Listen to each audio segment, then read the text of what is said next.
process. Right, it's the first semi-final. Oh my goodness, it is Louos in the bottom right of, is this Fracture? I think so. And Adam in the top left. So Nembar at the top. Production tab up and running. GLHD, which is good luck in high definition as well. You know, the Overlord is coming out to have a little peek at what is what, and will eventually it's going downhill for Louos in these early stages. So a very normal looking depot coming for the, oh well, what's this? An empty production tab is what I see here. An empty production tab. Maybe just momentarily supply block, just waiting for enough money for a hatch. So hatch first, as you would expect, really. Fracture is, well, pretty much any map. It's fine to go hatch first as Zerg, to be honest. It's sometimes worth, you know, I frequently, on some maps, I like to send the worker that is going to drop the hatch down and just on a little scouting pattern so that it has a little look around here, just in case there's a proxy, because that's about the only thing where you would say, right, sod the hatch first and you'd drop a pull instantly. But if you know that the proxy isn't coming, then generally pull first is a good idea. Sorry, hatch first is a good idea. Get your economy up and running as quickly as you can. So the pool is done. There is no gas just yet, and that's kind of okay. It is about the sort of time you would like to drop gas. You've got the money to do it, and if you get the gas down about now, it does mean that by the time your second sort of round of lings is coming out, that speed will be underway as well. So Adam comes in, has a quick look around, probably just checking the timing on the pull. If you come in at this sort of time and you see that the pull is completely finished, you know that it went down early, and you know that at home you might want to think about chucking a bunker down or something like that, because there's probably going to be something coming to annoy you. Depending on the sort of build you've got. Certainly if you have gone for an early CC, that might be the type of thing you would consider. If you're safe behind your wall, then you're probably safe behind your wall and you don't need to worry about it. This Reaper concerns me because it appears to just be watching an SCV work, and really the whole point of the Reaper with that ability to get up and down cliffs is that it is in your opponent's base, being obnoxious. So off it goes, and that is going to be able to get a good look around. There are lings in production, but they're... What? Just checking the low ground here in case there's a spine crawler. I don't know. A couple of lings on the map, but no speed yet, so the Reaper can actually deal with these pretty effectively. The Reaper can kite slow lings all day long and just pick them off one at a time. But I don't know if those have been seen. Certainly Louos has had a glance, and I suspect... Yep, confirms that the command center is finished. So that's a very comforting thing. To be honest, I thought that might be a drone, because if I see that, I see the CC is finished up, I instantly just relax and send a worker across to drop my third, because I know that there isn't about to be a whole bunch of Marines turning up in my base if there's if the command center is already finished up at the sort of just gone the 3-minute mark. So, as we can see, the Reaper is just way faster than these lings, so he can chase them down, can take pot shots at them. 2 of the lings will probably make it home, but the rest could be picked off on the way. Reaper deciding, though, just to stay home. These Hellions will be the first sort of units actually out from Adam aside that non-scouting Reaper. So it looks like it's a mech sort of build. We've got another, and another barracks comes down. I don't know what sort of build it is then. Possibly these Hellions are just for some early pressure, clean up the lings on the map, and they are incredibly effective at that, as you can see. Just toasting lings is what they're built for, really. Hellions, isn't it? Absolutely what they're built for. So the creep spread is beginning to look tasteful. I'd like to see it linked here just so you get that quicker reinforcement, but it's not that big a deal. Getting the creep spread out on the map early is always useful. There's various tricks you can do with Hellions against creep spread. If you know where the creep tumor is, if you see a creep tumor go down and you get a shot off on it, don't quite kill it, you can position one of your own Hellions above it and shoot it, and the splash damage from the Hellion fire will take out the creep tumor, because creep tumors are very, very squishy indeed. No sort of armor whatsoever. So yeah, these Hellions need to be a bit careful because Lings now with speed on creep can very quickly get us around, and while Lings don't tread efficiently against Hellions, you know, they will take those Hellions out ultimately. So you do have to give a little bit of respect to this number of Lings, even when you are packing the counter to them. What is happening here? This is Viking is just out cleaning stuff up. And should get a reasonable harvest of Overlords, because there's one up here that it looks like it is going to fly into. So that's a little bit annoying.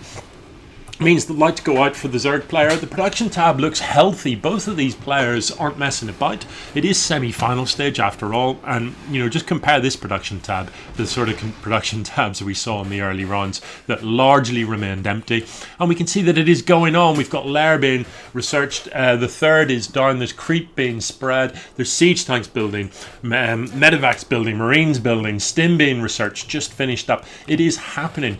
These players are getting the pieces in place. So the engineering bay finished and in the wall, and the first thing we're going to see here is weapons upgrade, and that's not a bad choice. So to be honest, against Zerg, either weapons or armor, it doesn't really matter. It's not too significant. So these Hellions coming in, going to roast a few more Lings if they can.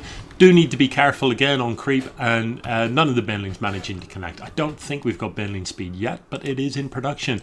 Louos looks like committing to some Ling Ben play for a while, despite these Hellions being out. I think he's correctly surmised, there goes a Hellion, I think he's correctly surmised that actually his opponent is not going hard mech. I would suspect, because, you know, otherwise I think we'd see some different tech coming out by now, but yeah, hard to tell really exactly what Adam's plan is. We've definitely got some siege tanks building, but you know, there aren't really enough racks here for a big bio play. But it's not mech either, so I'm not really sure. Another command center in production, still getting the economy up and running here. Let's take a quick peek at the econ tab, and you can see it's very, very even. So both these players in pretty good shape, and both about to sort of move up to a third. I mean, really, I would have expected the third for the Zerg to be down a little bit earlier, especially given the intel that he had, that his opponent had gone with a reasonably early second. Yeah, the Hellions can be a little bit annoying, but you know, Hellions aren't going to take out a hatchery. It's just not going to happen. And you know, especially once you've got the joined up creep, it's relatively straightforward to keep them at bay. So still with Banelings and stuff, but we do see the Hydralist den is building, and Hydras are just good, aren't they? Still good. You know, recently the Hydras have been changed a little bit, so I think they fire slower but do more damage per hit or something like that. I can't quite remember. But they're not worse is the key thing here. They're still a very potent unit. Sorry, I'm having trouble with the mouse. Or I'm having trouble with my arm or something. This guy is feeling fairly unhealthy. So not going to get an awful lot more value out of these Hellions unless he sends a medevac across. But actually there's no armory, so he can't transform these to get a quick heal. So yeah, you know, I don't know. When your opponent's got this many Lings on the map, it is nice to have something as fast as Hellions on the map, even if you're not going to tackle the Lings head on. These are pretty quick, and they can scout around and monitor the movement of these Lings once they're off creep. So I wouldn't mind seeing these go home and get patched up. Okay, the Zerg is now poking out onto the map. All of this stuff off creep, absolutely going for it. So the production tab, we can see just a couple of Hydras. So maybe he's thinking, with the big Hydra switch coming, these Lings are essentially disposable. My economy is strong. If I can get anything done with them, that's a bit of a bonus. But no, just having a look around. Maybe the Hellions moving on to creep there were what drew him home. But those Hellions have been dealt with. You know, Hellions against Hydras aren't quite so pretty. The Hydra's DPS is just too high, so this all the Lings are like worshipping this one Hydra. Master Hydra, give us wisdom. No, I know nothing. I'm a Hydra. Okay, meanwhile over here, these defensive siege tanks aren't in a bad place at all. Anything that comes up this ramp is going to take a bad paste in. I suspect this one is within range. There you can see the range of most of this ramp as well, and with the siege tank here, this looks like a good position. I wouldn't mind seeing a bunker somewhere in here as well, and I'd love to see a sensor tower. This map, with all these entrances, sensor towers are great on this, because once your opponent's army appears on the edge of your vision, you can see which path they're going to favour, you can see which way around they're going to go, and you can position your siege tanks accordingly. So upgrades are flying. Interestingly, it's melee, so perhaps rather than, I don't know, doesn't look like it's going to be a big commitment then to Hydras. Just a couple of Hydras in the mix for a laugh. This medevac presumably is going to drop in here somewhere and try and get some damage done to these workers. This is a big ball of lings, and this many lings on the map, when you're not entirely sure of, oh, here we go. When you're not 100% sure of what your opponent is doing, I'm not sure about that. I think I'd like to see him get a bit more value out of those lings. Maybe trying to lift them into the main from an Overlord, from a Drop Lord play, or something like that. Or maybe try and throw down a Nidus to get some value out of these lings. Because those lings running up ramps into siege tanks is gonna. It's going to look pretty ugly, to be honest. I mean, that is a lot of ling, and they will get through. But talk about inefficient. That would be a horrible trade. That siege tank is not well placed. Is that blocking this supply depot from lifting? If it is, I don't like it. I don't like it at all. I'd hate to see a stream of lings just running past there. That would be, it's actually creeping me out a little bit. So these Marines are 1-2, so they are fairly healthy Marines. They've got combat shield, they've got stim. Let's see what happens here. The siege tank's instantly surrounded, but these stim Marines pushing forward are this is too strong a defensive position. Obviously, once the surround was on the siege tank, within range of this planetary as well, that is not an easy position to break with ling. I wouldn't fancy it myself. Where did that go? Ping! Yeah, so these days, now that these things can shoot whilst moving, this guy can just cruise about out of the way of this crawler and pick off workers as it goes. It is taking quite a lot of damage though, so he needs to be careful. There's a long time left on the cooldown. There is also action happening here. So let's see, stepping on the creep is dangerous. I'd love to see some scans go down and clean up these tumours, because you do not want to be fighting, especially if your opponent has committed hard to banelings and lings. You really don't want to be on creep for that. So there is the scan. The siege tank's on siege. There was a chance there that he could have come down. There's no medevac support for this, so these are incredibly squishy. One baneling or two banelings would just decimate this pack of Marines pretty quickly. Let's have a quick peek at what's happened here. 18 workers have been killed, and a substantial number of units. The units killed is always a bit slewed when you're playing against Zerg, because bear in mind, one larva turns into two lings, so you always expect the units killed to be high, and you frequently see games where units produced and units killed, when it's the Zerg units you're talking about, are well into the hundreds. So that is unsurprising, but the workers killed is slightly more of a dent. 18 workers, that's not shabby. Okay, they siege an opportunity to dive in here, and those banelings do connect. There wasn't really any splitting. There's no Marines left to protect these siege tanks, and I don't like the siege up. But the Hydras run, and I think with a calmer head, Louos could have moved the Hydras forward to just fully surround those siege tanks. That many Hydras are one-shotting a siege tank, aren't they? So a step in, snipe, a step in, snipe, and you would have got all four of the tanks, probably with the loss of all of your weakened Hydras. But I think that's a fair trade, four tanks for about 6 Hydras. Yes. So moving on to creep again, sieging up. It's just not enough Marines. There are Marines in production, but where are they? I think this is an overextension from the Terran player. I think he needed to wait for more reinforcements to come in. These Hydras standing within range of the siege tanks. I don't really like it. It's not a great engagement, but this is a superb result. Run, Adam. You've done extremely well there. You've taken out that hatch. I don't think you had any right to do as well as you did there, fighting on creep with that few Marines. You could have lost a lot and not got the hatch, but it has gone pretty well. So Ultras are out, and let's see what the response is. Straight away we can see a Raven in production, and that's an excellent choice. Ravens will strip the armour off the Ultras and make them, at the very least, not invulnerable to Marine fire. Still committing to Zerglings, and Yeah, this does have the advantage that the Lings and the Ultras benefit from the same upgrades, and that is nice. And now that we've got the Hive, I'd love to see this being researched. Look at that, increases the attack speed by 40%. That is a huge upgrade, this one. It's terrifying how effective Lings are once they've got that upgrade. Truly terrifying. It's horrible. So yeah, I'd love to see that appear in the production tab. This medevac, not sure what it's going to get done. There are spores in place, but it looks like the medevac can hang back far enough to stay out of range of that. There isn't a huge bank for the Zerg player, so actually losing some economy here could have an effect. But the medevac's going to go down, and that is a shame. So these Marines are just going to have to trade as well as they can. And oh no, well, at least you got a Benlin or two. So not too much achieved, a few extra worker snipes, but not too bad. Let's check on that economy.